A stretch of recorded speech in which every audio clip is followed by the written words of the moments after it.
मुबारक हो भाई। इसके साथ ही गाड़ी का पिछला दरवाज़ा खुला और सुल्तान ने नसरीन को बाहर निकलते देखा। वो पहले से कमज़ोर हो गई थी। नसरीन ने भी सुल्तान को देख लिया था। दोनों एक पल के लिए एक दूसरे को देखते रह गए। फिर नसरीन चीख मारकर सुल्तान की तरफ बढ़ी। सुल्तान के सीने पर सर रखकर नसरीन सिसकियाँ भरकर रोती चली गई। सुल्तान की आंखों में भी आंसू जारी थे। जब आंसुओं का सैलाब थमा तो सुल्तान ने नसरीन का माथा चूम कर कहा, अल्लाह का शुक्र है, मुझे उम्मीद नहीं थी कि हम फिर कभी मिल सकेंगे। नसरीन ने भीगी हुई आवाज़ में कहा, अल्लाह ने रहम किया, बड़ा रहम किया। सुल्तान नसरीन को कमरे में ले आया। अब्दुल्ला शाह समदानी और करम शाह भी इसके साथ थे। सुल्तान ने कहा, नसरीन ये हमारे भाई हैं। अगर ये हमारी मदद न करते तो हम भारतीय फौजी दरिंदों की कैद से कभी नहीं निकाल सकते थे। करम शाह ने नसरीन के सर पर हाथ रखकर कहा, अपनी बेगुनाह मुसलमान बच्ची की मदद करना हमारा फ़र्ज़ था। ये बड़ी खुशी का मुकाम है कि हम तुम्हारे साथ अपने 2 कश्मीरी मुजाहिदों को भी भारतीय दरिंदों के अकूबत खाने से निकाल कर ले आए हैं। इसके बाद करम शाह पिछले कमरे में गया, जहां मेजर काटियो की लड़की रुक्मनी पलंग पर सर झुकाए उदास परेशान बैठी थी। करम शाह ने जाते ही इसे तसल्ली दी और कहा, परसों तुम्हें तुम्हारी डैडी के पास पहुंचा दिया जाएगा। बिल्कुल बेफिक्र होकर रहो, हमारी एक और बेटी आ गई है, वो तुम्हारी देखभाल करेगी, तुम्हारा दिल भी बहल जाएगा।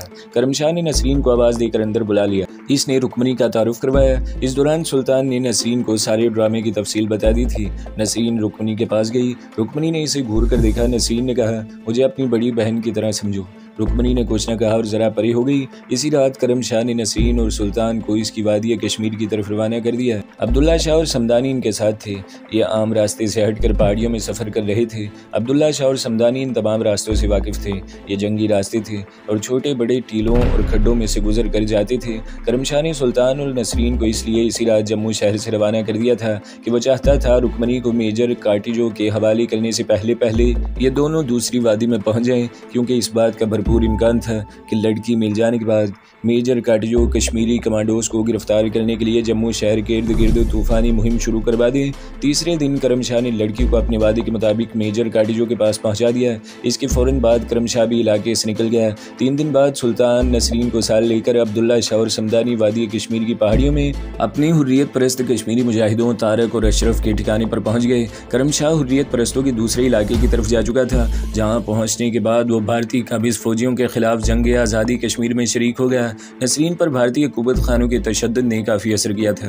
वो कमज़ोर भी हो गई थी और इसके एक बाजू में दर्द रहने लगा था। सुल्तान अपनी हुर्रियत परस्त कश्मीरी मुजाहिदों के साथ जिहाद में मसरूफ़ था। इसके बावजूद वो नसरीन की बराबर तीमारदारी कर रहा था। इसका बड़ा दिल रख रहा था। नसरीन ने इस हकीकत को महसूस कर लिया था कि वो अपनी अलालत की वजह से कार्रवाइयों में हिस्सा नहीं ले सकती, बल्कि इसकी वजह से सुल्तान भी कमांडो मुहिम्मात के दौरान परेशान रहता है। एक दिन इसने सुल्तान से कहा, मेरा ख्याल है मैं वापस पाकिस्तान चली जाती हूँ, वहाँ मेरा बाकायदा इलाज भी हो जाएगा और तुम्हें भी मेरी वजह से परेशानी नहीं उठानी पड़ेगी। पहले सुल्तान न माना, लेकिन जब तारक और अशरफ और अब्दुल्ला शाह ने भी नसरीन की हिमायत की तो वो राज़ी हो गया। इसने पूछा, नसरीन पाकिस्तान कैसे पहुँचेगी? अशरफ कहने लगा, तुम इसकी फिक्र न करो, हमारे आदमी इसे किसी न किसी तरह बॉर्डर पार करा देंगे। चुनाचा एक रात नसरीन सुल्तान से जुदा हो गई। इसके जाने के बाद सुल्तान का दिन बड़ा उदास रहा, मगर इसके बाद इसकी सारी तवज्जो भारतीय फौजियों के जुल्म सितम के खिलाफ कमांडो कार्रवाइयों की तरफ हो गई, क्योंकि अब इसकी ज़िंदगी का यही एक वाहिद मकसद था कि आज़ादी वतन के लिए और कश्मीर पर भारतीय फौजी तसल्लुत को हमेशा के लिए मिटा देने के लिए जद्दोजहद करता रहे और जंगी आज़ादी में शामिल रहे। वो एक बाकायदा तरबियत याफ्ता कमांडो था और भारतीय फौजियों की नफ्सियात से पूरी तरह आगाह भी हो चुका था और इनके खिलाफ भारत के तूल अर्ज़ में कई कामयाब कार्रवाइयाँ कर चुका था और इसे कमांडो वॉरफेयर का अब काफ़ी तजुर्बा भी हो चुका था। इसने जाती दफ़ा नसरीन से कह दिया था, नसरीन जिंदा रहा तो कराची आकर तुमसे शादी कर लूँगा, शहीद हो गया तो अगले जहान में मिलेंगे। सुल्तान ने कश्मीरी ज़ुबान भी सीख ली थी और वो अगरचे रवानी से नहीं मगर कश्मीरी ज़ुबान बोल और समझ लेता था। वो भारत के तूलो अर्ज़ में ख़ास तौर पर जुनूब में काफ़ी फिरा था, मगर वादी कश्मीर में फ़ौज और पुलिस की नज़रों में अभी नहीं आया था। पुलिस के पास इसकी कोई फ़ोटो वगैरह भी रिकॉर्ड में नहीं थी। इसने अपना हुलिया भी काफ़ी बदल लिया था, छोटी छोटी मूंछें रख ली थी। सुल्तान के बाल जो पहले बड़े घने होते थे छोटे करवा लिए थे। कश्मीरी मुजाहिदों में सुल्तान, तारक, अशरफ और अब्दुल्ला शाह बड़े ट्रेंड कमांडोज होने की वजह से नुमायां थे और इन्हें आमतौर पर बड़े अहम मिशन सौंपे जाते थे। एक रात सुल्तान ऐसे ही किसी अहम कमांडो मिशन पर जाने की तैयारी कर रहा था। अशरफ और अब्दुल्ला शाह भी इसके साथ जाने वाले थे। वो भी तैयारियां कर रहे थे कि एक आदमी इनके हाइड आउट में दाखिल हुआ। इस आदमी ने गर्म चादर की बुक्कल मारी थी, आंखों में बड़ी चमक थी। सुल्तान ने इस आदमी को पहले कभी नहीं देखा था। अपना एक स्क्वाड इसे साथ लेकर अंदर आया था। स्क्वाड ने सुल्तान से कहा, ये तुमसे कोई बात करना चाहता है, ख़ास अपना आदमी है। अशरफ और अब्दुल्ला शाह ने इस आदमी को पहचान कर इससे मुसाफा किया और इशारा पाने पर सुल्तान से अलग हट गया। अब्दुल्ला शाह ने अशरफ के कान में कहा, रुबानी आया है, कोई गैर मामूली बात ज़रूर हुई है। इस आदमी का नाम रुबानी था। वो सुल्तान को एक तरफ ले गया, इसे गौर से देखा और बोला, तुम्हारा नाम क्या है? सुल्तान। मुझे रुबानी कहते हैं। तुम यहाँ नए हो, तुमने मुझे नहीं देखा होगा। ये सब मेरे साथी हैं, मैं तुम्हें लेने आया हूँ। सुल्तान बोला, मगर हम तो एक बड़े अहम मिशन पर जा रहे हैं।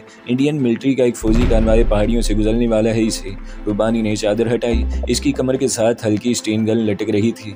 रुबानी ने सदरी की जेब से तय किया हुआ एक कागज़ निकालकर सुल्तान को दिया, इसे पढ़ लो। सुल्तान ने लालटेन की रोशनी में कागज़ खोल कर पढ़ा। यह खत करम शाह ने सुल्तान के नाम लिखा था। सिर्फ एक जुमला लिखा हुआ था, रुबानी के साथ इसी वक्त चल पड़ो। सुल्तान के हाथ से रुबानी ने खत लेकर फाड़ दिया और कहा, मेरे साथ आओ। अब्दुल्ला शाह और अशरफ जरा फासले पर खड़े ये सारी कार्रवाई देख रहे थे। सुल्तान ने अब्दुल्ला शाह और अशरफ की जानिब मुतवज्जा होकर कहा, मुझे करम शाह साहिब ने बुलाया है। अब्दुल्ला शाह कहने लगा, ज़रूर जाओ, कोई ज़रूरी काम होगा जिसके लिए तुम्हें बुलाया है। रुबानी सुल्तान को साथ लेकर हाइड आउट से बाहर निकल गया।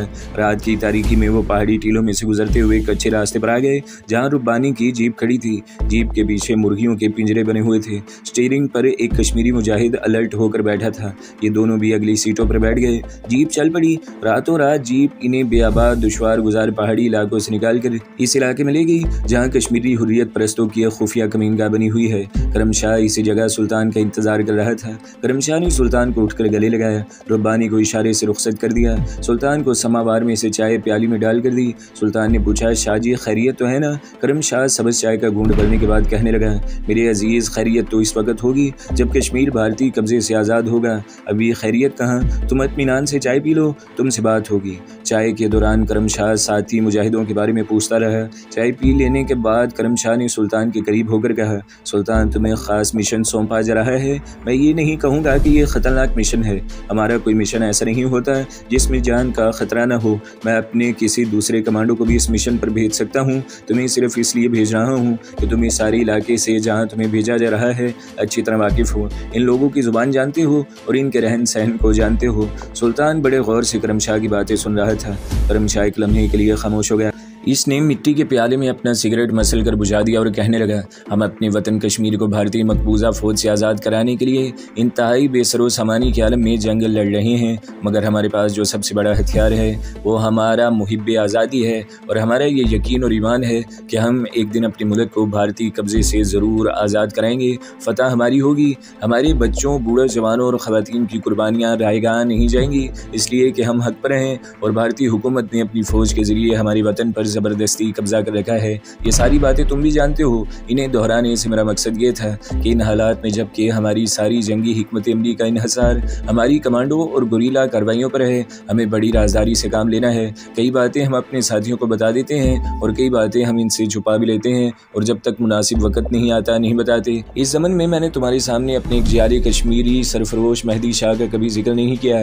अब इसके जिक्र करने का वक्त आ गया है और मैं इसका जिक्र कर रहा हूँ। मेहदी शाह हमारे इन अहम हुर्रियत पसंद मुजाहिदों में से है जो आज़ादी कश्मीर के साथ अपनी ज़िंदगी का सौदा कर बैठे हैं। उन्होंने अपनी ज़िंदगी वतन की आज़ादी के नाम वक़्फ़ कर दी है। मेहदी शाह ने भारतीय मकबूजा फ़ौज को हर जगह शदीद नुकसान पहुँचाया है। इनके एमुनेशन डैम्प उड़ाए हैं, इनकी मिलिट्री कानवाओं पर घात लगाकर कामयाब हमले किए हैं और कश्मीर के मुसलमानों को जुल्मों दरिंदों से बचाने के लिए भारतीय फ़ौज को इस तरह बौखला दिया है कि वो जदीद तरीन असले से लेस होने के बावजूद गरीजनों से बाहर निकलते हुए अपने आप को गैर महफूज समझती है। वैसे तो इंडियन CID 24 घंटे हमारी खोज में लगी रहती है, मगर मेहदी शाह को पकड़ने के लिए इनकी मिलिट्री इंटेलिजेंस ने भी अपना सारा जोर लगा दिया था और आखिर वो अपने नापाक इरादों में कामयाब हो गए हैं। करम शाह खामोश हो गया। सुल्तान की निगाहें करम शाह के सुर्खो सफ़ेद चेहरे पर जमी हुई थी। करम शाह कहने लगा, हाँ, हमारे जाली सरफरोश को इंडियन फ़ौज ने गिरफ्तार कर लिया है और इसे नामालूम मुकाम की तरफ पूछगछ के लिए ले गए हैं। हमें एक लम्हे के लिए भी इस बात का डर नहीं है कि मेहदी शाह के पास हमारी तहरीक जिहाद के तकरीबन सभी राज अल्फाज महफूज हैं और वो हमारे टॉप के सरफरोश कमांडोज के नामों से वाकिफ़ है, क्योंकि वो शहीद हो जाएगा मगर ज़ुबान से एक लफ्ज़ भी नहीं बोलेगा। हमारे राज तो बताना बड़ी दूर की बात है, मेहदी शाह की ज़ुबान से किसी हुर्रियत पसंद कमांडो का नाम तक नहीं आएगा। हम मेहदी शाह को इंडियन फ़ौज की दरिंदगी आमेज़ तशद्दुद से बचाना चाहते हैं, हम इसे अपने साथ ज़िंदा वापस लाना चाहते हैं और मैंने तुम्हें इसलिए बुलाया है कि मैं ये मिशन तुम्हें सौंप रहा हूँ। तुम्हें कोई एतराज़ तो नहीं है? सुल्तान ने नफ़ी में सर हिलाते हुए कहा। एतराज़ का सवाल ही पैदा नहीं होता शाह जी, ये तो मेरा फ़र्ज़ है जो मेरे खुदा और रसूल सल्लल्लाहु अलैहि वसल्लम की तरफ से मुझ पर आयद है। आप मुझे सिर्फ ये बता दें कि मेहदी शाह को भारतीय फ़ौज कहाँ ले गई है और इसे कहाँ पर रखा गया है। करम शाह ने सिगरेट सुलगाते हुए कहा, सर तोड़ कोशिशों और अपनी तमाम खुफिया वसाइल इस्तेमाल में लाने के बाद हमें सिर्फ इतना ही मालूम हो सका है कि मिलिट्री इंटेलिजेंस वाले इसे हिंदुस्तान के वस्ती सूबे मध्य प्रदेश में कोई रानीपुर का इलाका है वहाँ ले गए हैं। जंगल में पहाड़ियों के दरमियान वहाँ मिलिट्री का कोई ग्रियन है या इंटेलिजेंस वालों ने कोई खुफिया टॉर्चर सेल बना रखा है, जिस तरह के हिंदुस्तान के दूसरे इलाकों में भी इस किस्म के टॉर्चर सेल बने हुए हैं जहाँ हमारे मुजाहिदों पर तशद्दुद के नए नए हरबे आजमाए जाते हैं। सुल्तान ने कहा, शाह जी, मध्य प्रदेश में हमारे कुछ सरफरोश भी तो अपने मुजाहिदों को इन अकूबत खानों से निकालने के लिए सरगर्म अमल हैं। इनसे रब्ता करके हम सही जगह मालूम कर सकते हैं कि मेहदी शाह को किस मुकाम पर रखा गया है। करम शाह ने जवाब में कहा, तुम ठीक कहते हो, मगर हमारी बदकिस्मती ये है कि किसी वजह से यहाँ की पुलिस को इन सरफरोशों के खुफिया ठिकानों का पता चल गया है। पुलिस ने भारी जमीयत के साथ छापा मारा, हमारा एक मुजाहिद पकड़ लिया गया, बाकी फरार होने में कामयाब हो गए। अब वो लोग वहाँ रुपोश हैं, हमें अभी तक इसका इल्म नहीं हो सका। अब सूरत हाल ये है कि हमारे सरफरोश मुजाहिदों की जमात में सिर्फ तुम एक ऐसे कमांडर हो जो मध्य प्रदेश के इलाके में काफ़ी वक्त गुजार चुके हो और कई मार्के भी सर अंजाम दे चुके हो। अगरचे मार्के तुमने अपनी मंगेतर नसरीन की बाजियाबी के सिलसिले में सर अंजाम दिए हैं, लेकिन इन जंगलों और पहाड़ी इलाकों में तुम एक मुद्दत तक फिरते रहे हो। यही सोचकर मैंने ये मिशन तुम्हें सौंपने का फैसला किया है। तुम्हें बड़ी जल्दी इस मिशन पर निकल जाना होगा और मेहदी शाह को भारतीय फौज के टॉर्चर सेल से हर हालत में निकाल कर वापस लाना है। रानीपुर का गाँव मैं पूरे यकीन से बता रहा हूँ, अब हो सकता है ये टॉर्चर सेल वहाँ से कुछ फासले पर हो। बहरहाल मेरी ये इतला बिल्कुल सही है कि मध्य प्रदेश में कोई रानीपुर नाम की जगह है, मेहदी शाह को वहीं कहीं आसपास ले जाया गया है। सुल्तान बोला, मैंने ये जगह देखी हुई है, भोपाल से नीचे जुनूब की तरफ रेलगाड़ी का स्टेशन है, तो ये एक छोटा सा वीरान रेलवे स्टेशन है जो रास्ते में आता है। इसके आगे बड़ा जंक्शन आता है, इसका नाम होशिंगाबाद है, मगर ये भोपाल से काफ़ी दूर है। ये सारा इलाका पहाड़ियों में घिरा हुआ है। एक जगह पहाड़ी चढ़ाई चढ़ने के लिए ट्रेन को और इंजन लगाए जाते हैं। हिंदुस्तान का सबसे खतरनाक पहाड़ी इलाका है। करम शाह ने कहा, तुम अगर चाहो तो अशरफ और अब्दुल्ला शाह को अपने साथ ले जा सकते हो, क्या ख्याल है? सुल्तान ने कुछ सोचकर कहा, सिर्फ अब्दुल्ला शाह काफ़ी होगा। ठीक है, मैं अभी इसे बुलवाए लेता हूँ। अभी ऐसा है कि तुम्हें ये मिशन रिवायती कमांडोज की तरबियत के मुताबिक निभाना होगा, क्योंकि तुम हमसे इतनी दूर होगे कि हम ख्वाहिश के बावजूद तुम्हारी कोई मदद नहीं कर सकेंगे। तुम्हें सारे वसाइल खुद पैदा करने होंगे, जो मिल जाए खाना होगा, भूखा प्यासा भी रहना पड़ेगा, लेकिन तुम्हारी नज़रें अपने टारगेट पर जमी रहेंगी और तुम्हें अपने मिशन को कामयाब बनाना होगा। दिल्ली में तुम्हें हमारा आदमी रेलवे स्टेशन से बाहर मिलेगा, वो टैक्सी ड्राइवर के भेस में होगा। वो अब्दुल्ला शाह को और अब्दुल्ला शाही से पहचानता है। दिल्ली से आगे वो तुम्हें गाइड करेगा।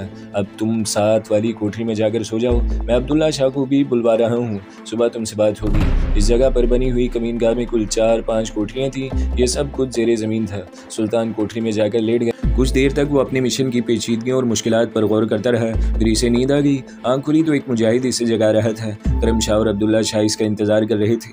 मालूम हुआ कि दिन के 10 बज रहे हैं। माफ़ कर देना शाह जी, मैं देर तक सोया रहा, मुझे पहले जगा दिया होता।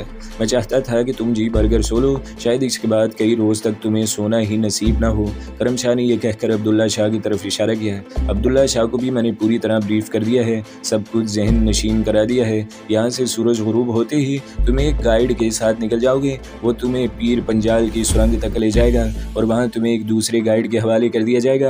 रामबिन से आगे तुम दोनों को अकेले सफ़र करना होगा। फिर करम शाह ने सदरी में से एक नोटबुक निकाली। इसमें से मेहदी शाह की फ़ोटो निकालकर सुल्तान को दिखाई। यह हमारा सरफरोश जाबाज मेहदी शाह है। अब्दुल्ला शाह तो इसे अच्छी तरह जानता है, तुम इसे अच्छी तरह नहीं मिले हो। इसकी शक्ल अच्छी तरह देख लो, अपने जहन में बिठा लो। हो सकता है भारतीय पुलिस या फौजी इंटेलिजेंस के तशद्दुद से इसका चेहरा कमज़ोर पड़ चुका हो, मगर खदोखाल यही होंगे। सुल्तान मेहंदी शाह की फ़ोटो को, जो पासपोर्ट साइज से ज़रा बड़ी थी, गौर से देखने लगा। ये 30-35 साल के एक भरपूर खूबसूरत कश्मीरी जवान की तस्वीर थी, जिसका माथा कुशादा था, आंखों में बड़ी चमक थी, सर के बाल माथे के ऊपर से उड़ना शुरू हो गए थे, दाढ़ी मूछें बिल्कुल नहीं थी। सुल्तान ने फ़ोटो करम शाह को वापस करते हुए कहा, ठीक है शाह जी। करम शाह ने अब्दुल्ला शाह की तरफ मुतवज्जा होकर कहा, फैज़ को खबर पहुँचा दी जाएगी, वो तुम दोनों को दिल्ली रेलवे स्टेशन के बाहर टैक्सी ड्राइवर के भेस में मिलेगा, तुम इसे पहचान लोगे, वो तुम्हें भी पहचान लेगा। इस मिशन को इंतहाई खुफिया रखा जा रहा है। हमने दिल्ली में भी सिवाय फैज़ के वहाँ अपने किसी मुजाहिद को इसकी भनक तक नहीं पड़ने दी। फैज़ को भी तायद कर दी है कि वो अपने किसी आदमी से किसी किस्म की कोई बात न करे। करम शाह ने कुछ इंडियन करेंसी सुल्तान को और कुछ अब्दुल्ला शाह को दी। दिल्ली पहुंचकर अगर तुम्हें ज़रूरत पड़ी तो फैज़ तुम्हें मुहैया कर देगा। तुम्हारे लिए छोटे हथियारों का इंतज़ाम भी फैज़ ही करेगा। यहाँ से तुम कश्मीरी मजदूरों के भेस में निकलोगे और दिल्ली तक इसी हुलिये में रहोगे। अब तुम ऐसा करो कि खाना खाकर सो जाओ, शाम को तुम्हें जगा देंगे। दोपहर का खाना इन सब ने मिलकर खाया और अपने मिशन के बजाय श्रीनगर के एक मोहल्ले पर भारतीय फौजों के हमले और मकानों को आग लगाए जाने के बारे में गुफ्तगू करते रहे। करम शाह कहने लगा, कश्मीर का बच्चा बच्चा अपने वतन की आज़ादी के लिए जाग उठा है, ये लफ्ज़ी बात नहीं है। जाओ जाकर वादी कश्मीर के गली कूचों में कश्मीरी शहीदों की लाशें देखो। ये इस हकीकत की बात है कि वो दिन दूर नहीं जब भारतीय काबिज़ फ़ौजें यहाँ से दुम दबाकर भागेंगी और कश्मीर के उफ़क़ पर आज़ादी और इस्लाम की सरबुलंदी का सूरज तुलू होगा। इन बातों ने इन सब में बड़ा जोश पैदा कर दिया था। अब्दुल्ला शाह ने कहा, हम कोई रेगुलर आर्मी नहीं है, हम बेसरो सामानी की हालत में पुराने हथियारों के साथ महज जज्बे से एक तरबियत याफ्ता ताज़ादम रिवायती फ़ौज का मुकाबला कर रहे हैं और बड़ी कामयाबी के साथ मुकाबला कर रहे हैं। खाने के साथ ही सब्ज़ चाय से भरा हुआ समावार आ गया। समावार में कोयले दहक रहे थे। सबने गरम गरम चाय पी। इसके बाद वो लोग थोड़ी देर तक आपस में बातें करते और सिगरेट तंबाकू पीते रहे। फिर अब्दुल्ला शाह और सुल्तान वहीं लोइयां लेकर सो गए। सूरज जब गुरूब हो गया तो गुलाम रसूल गाइड आ गया। इसने करम शाह को सलाम किया, दरी पर इसके पास बैठ गया। करम शाह ने चाय प्याली में डाल कर दी और अपने आदमी को इशारा किया कि अब्दुल्ला शाह और सुल्तान को जगा दो। फिर गुलाम रसूल गाइड की तरफ मुतवज्जा होकर कहा, अपने घर ले जाकर इनको कश्मीरी मजदूरों वाले कपड़े पहना देना। अब्दुल्ला शाह और सुल्तान भी आंखें मलते हुए आ गए। करम शाह ने सुल्तान से गुलाम रसूल गाइड का तारुफ करवा दिया। अब्दुल्ला तो इससे वाकिफ था। करम शाह ने सुल्तान और अब्दुल्ला शाह की छोटी छोटी दाढ़ी मूंछों की तरफ उंगली का इशारा करके कहा, ये दाढ़ी मूंछ इसी जगह साफ कर डालना, इनसे तुम साफ मुसलमान लगते हो। गुलाम रसूल, ये काम तुम अपनी निगरानी में करवाना। आधे घंटे बाद अब्दुल्ला शाह और सुल्तान गुलाम रसूल गाइड के लकड़ी की छत वाली टिब्बे से देहाती घर में बैठे रात का अंधेरा मजीद गहरा हो जाने का इंतजार कर रहे थे। उन्होंने अपनी दाढ़ी मूंछें साफ कर दी थी, मजदूरों वाला पुराना लिबास पहन रखा था और ये साबित करना चाहते थे कि मेहनत कश गरीब दिल्ली तक मेहनत मजदूरी करने जा रहे हैं और इनका यही पहनावा होता है। खुद गाइड गुलाम रसूल भी इसी हुलिये में था। जब इन्हें वहाँ बैठे बैठे 1.5 घंटा गुजर गया तो गाइड गुलाम रसूल ने वक़्त देखा और उठ खड़ा हुआ, अब निकल चले। और वो देहाती मकान से बाहर निकल आया। शुरू रात का अंधेरा खेतों, दरख्तों और टीलों की ढलानों पर गहरा हो रहा था। बाहर 3 खच्चर चलने के लिए तैयार खड़े थे, वो इन पर सवार हो गए। गुलाम रसूल का खच्चर इनके आगे चल पड़ा। आधी रात तक टीलों, पहाड़ियों, खेतों, नालों और बरसाती नदियों में इनका सफ़र जारी रहा। आधी रात के गुजर जाने पर उन्होंने अंधेरे में एक कुदरती चश्मे के पास बैठकर थोड़ी देर आराम किया। खच्चरों को भी आराम करने का मौका दिया। इसके बाद फिर आगे रवाना हो गए। जब वादी में सुबह का नूर फैल रहा था तो गाइड गुलाम रसूल दोनों कमांडोज को एक छोटे सी लकड़ी के मकान में ले आया, जहाँ एक दूसरा गाइड हाशिम अली इनका इंतजार कर रहा था। यहाँ उन्होंने मुँह हाथ धोया, नाश्ता किया और सो गए। सिर्फ दूसरा गाइड हाशिम अली जागता रहा। दिन के 12 बजे वो सोकर उठे। यहाँ गुलाम रसूल गाइड वापस चला गया। आगे हाशिम अली ने गाइड के फ़राइज़ अंजाम देने थे जिन रास्तों से ये गाइड इन्हें ले जा रहे थे। खुद अब्दुल्ला शाह इन रास्तों से वाकिफ न था, हालांकि वो वहीं का रहने वाला था। असल में करम शाह ने इस मिशन को इस हद तक खुफिया रखा था कि इसके लिए वादी से निकलने का रास्ता भी वो चुना था जहाँ किसी अपने कमांडो के मिलने का इम्कान न था। करम शाह इस हकीकत से अच्छी तरह वाकिफ था कि इस मिशन में राजदारी सबसे पहली कामयाबी है। भारतीय पुलिस और मिलिट्री इंटेलिजेंस वालों ने सारी वादी में अपना जाल फैला रखा था।